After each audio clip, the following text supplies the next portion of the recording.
What's up, guys? Josh here from JB Fitness. Thanks for tuning in. I want to talk to you guys today about something here. This is something that comes up a lot in the fitness industry, obviously. It's a very popular thing, and that is obviously this is steroids.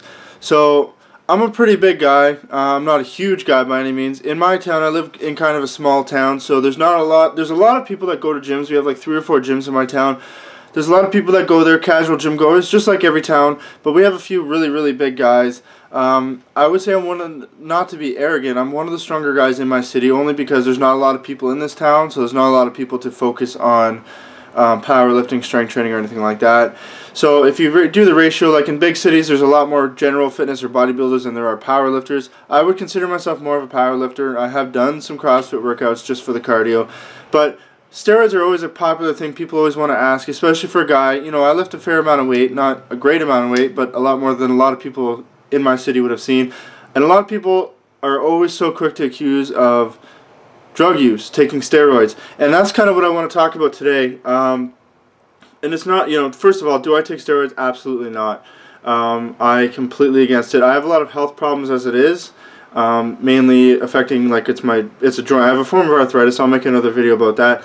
But taking steroids is not going to help at all. It's going to make things a lot worse for me. And other than that, I just know that they're not that great for you. They're not as bad for you, I don't think, as it's put out to be, as long as you're smart with it.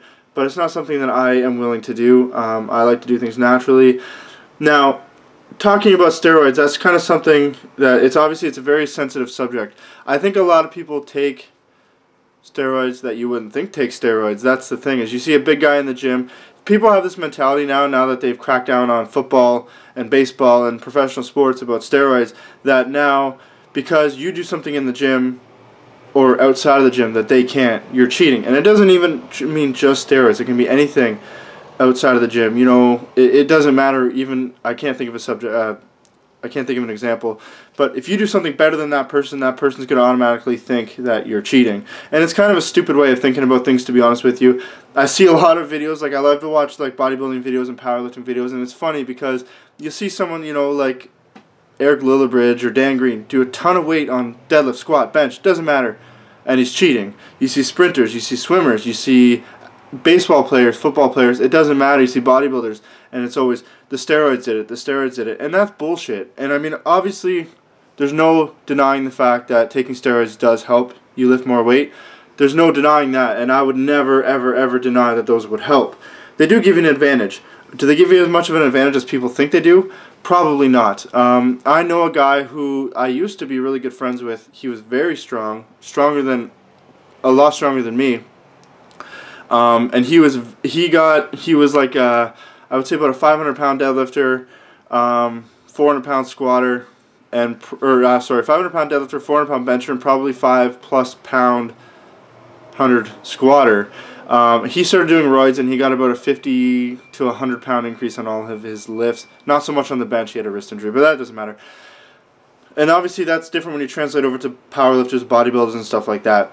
Now, the thing is with bodybuilding, when you see bodybuilding and you see like a guy doing, like Phil Heath, there's a video of him doing like 150-pound dumbbells for like 20 reps, or anything that they do, because everything they do is heavier than any of us can do it, and it's with strict form.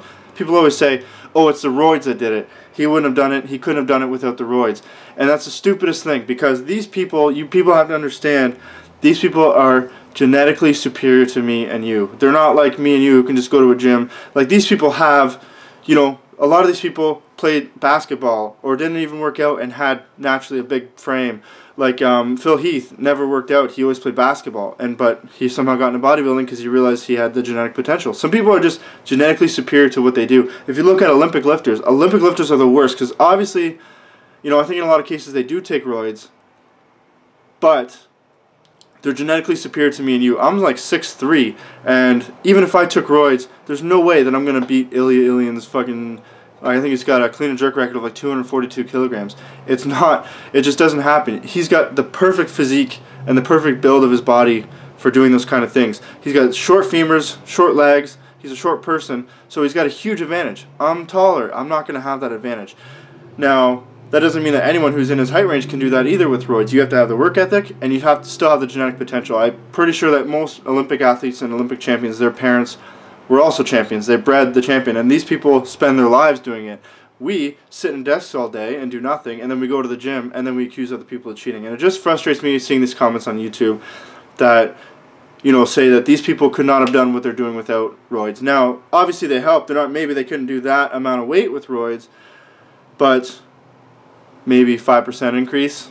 I don't know. I mean, I've never done them, but I don't think it's any more than maybe 5 or 10% at most, at absolute most, that you're gonna get. Dorian Yates, they did a thing on him. He, you know, he's pretty open. He's one of the most straightforward guys in bodybuilding. Even Rich Piana, like, these guys openly admit that they've taken roids. Roids are in bodybuilding. But Dorian Yates is one of the most straightforward guys, as I said. He completely admitted everything he took, and he did not take very much. People think that these guys are just taking D-ball for breakfast, and that's not the case. These guys are genetically superior people. In any sport you see, Michael Phelps has got feet, like, fucking 2.5 foot long feet. Okay, not exactly, but these people have a body that's made to do what they do, and they've determined and they've discovered that they're good at it, and they've stuck to it, and now they're the best in the world at it. It doesn't, you know, obviously if you get caught taking roids, it makes you a cheater. Most athletes probably are taking roids just because it gives you that bit of an advantage, but if they're all taking roids, in my opinion, it's kind of a fair playing ground. I can't disrespect somebody who takes roids and deadlifts 800 pounds, because if I took roids, there's no way I'm going to deadlift 800 pounds. And neither are you. There's a lot of people who sit there and do comments all the time about, you know, people cheating, and it just doesn't work that way. You take roids, and I want to see you guys do it. But that's my opinion, not yours. Thanks for watching, guys. Have a great day. Peace.